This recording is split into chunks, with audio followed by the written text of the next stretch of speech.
Good morning, dolls, and welcome to Little Gretchen's workshop. Now, this is part 2 of the chair repair and remake.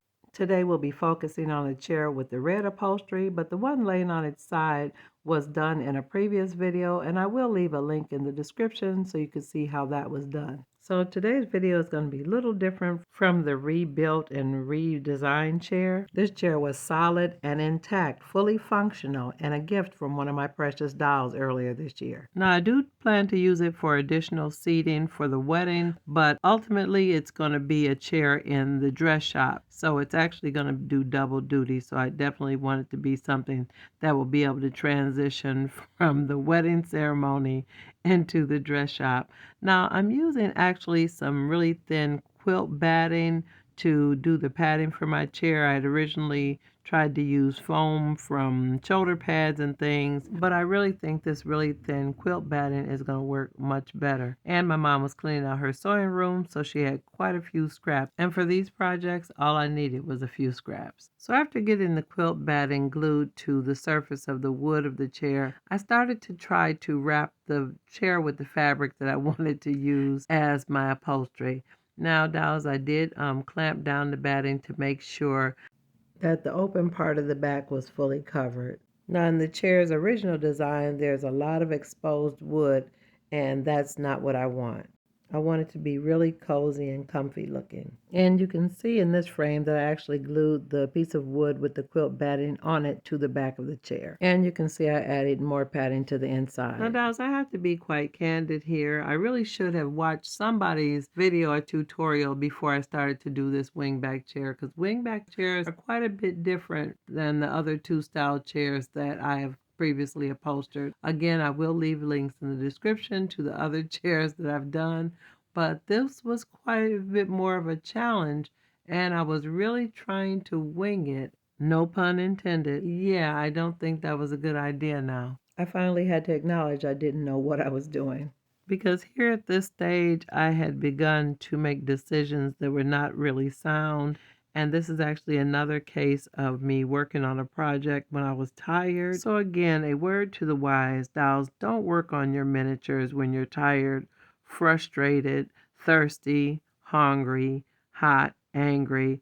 Yeah, those things really don't go. You need to be rested, full, cool, comfortable, and inspired. And even though you may be inspired, you still may need more instruction and clarity as to what you need to do. I was snipping the fabric. The fabric was uneven. The shapes were wrong. The process was wrong. The sequence was wrong. Everything was just wrong, dolls. I just wasn't rational. And the reason you really know that I was just off the rails and totally out of control, because I can't believe I captured this on film. And I was originally going to just scrap it, but I wanted you dolls to see in your journey as a miniaturist, you have to stay open and teachable. And although you may be fluid in some things, it doesn't mean you're fluid in everything. And I don't want to only do things that I feel like I'm good at.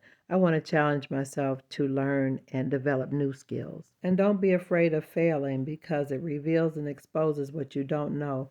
And if you're unsure, seek help. At this point, the little chair was looking like an entire shipwreck. So I got some rest and came back to this chair, and at this point I was trying to figure out how I could salvage it. By now I had watched several tutorials about how to reupholster a dollhouse wingback chair correctly. So I was trying to figure out how to apply those truths to this mess. So I started to create some shapes that looked more like the shape of the chair. I actually should have ripped the entire back off of the chair and started over, but I didn't, dolls. I actually took the little piece that I had created in the shape of the wingback chair and tried to smudge it into the corner to make it fit. Now I'm actually realizing at this point that I should have made the fabric to wrap on the outside and then covered it. And I realized that piece I was trying to add on the inside should have been applied before the outer fabric was added. So it's definitely necessary to plan out your sequences and a defined pattern. And I would definitely say this would be a process that would take some practice to become fluid at it. It's definitely different from adding a cushion to a dining room chair.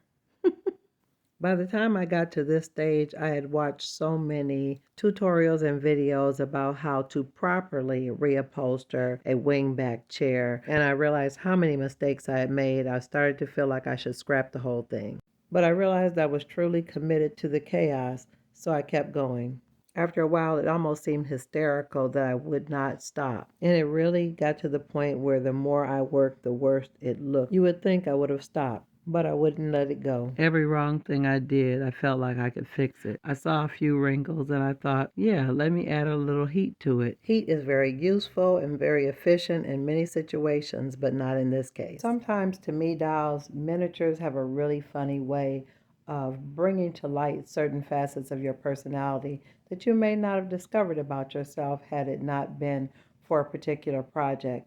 It seemed like no matter how bad it got, I kept trying to see the beauty in it. And although I hadn't followed the proper sequences or created the proper size templates or taken the time to really plan things out, even with all the errors, all the mistakes, there was still something beautiful about it. It's like suddenly I felt like I didn't care whether it was perfect or not. It was mine. Instead of looking for reasons to discard it, I started looking for reasons to save it, to salvage it, to cover the mistakes and the errors. So I cut a strip of fabric and hemmed it all the way around as if I was making a valance, and I'm going to turn it into a dust ruffle. So I brushed on a little of my water and glue solution, 5 parts water, 1 part glue. Now I pinned it to a piece of cardboard covered with packing tape to keep it from sticking, and allowed it to dry overnight. Now this is the exact same technique I used to create my curtains and even dust ruffles for my beds. Now while I was waiting for the dust ruffle to dry, I really took a really good look at my chair, and the longer I looked at it, the more I liked it.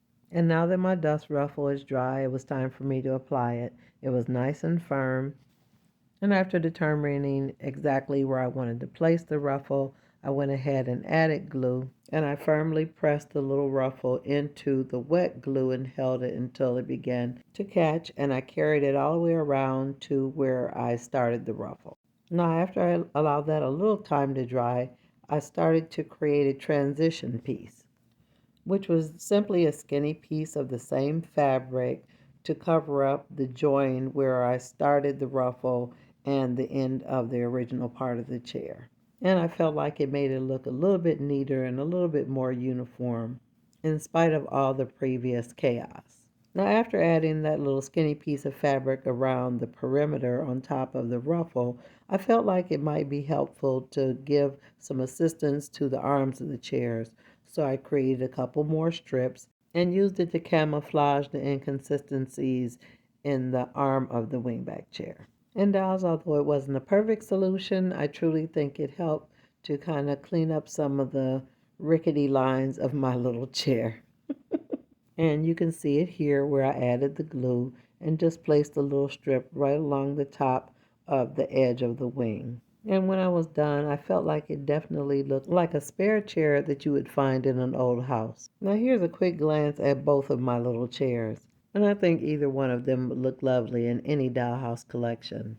And dolls, check out my Wednesday's video, and I'll show you how I made this little ottoman.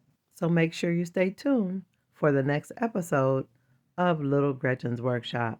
Bye-bye now, dolls.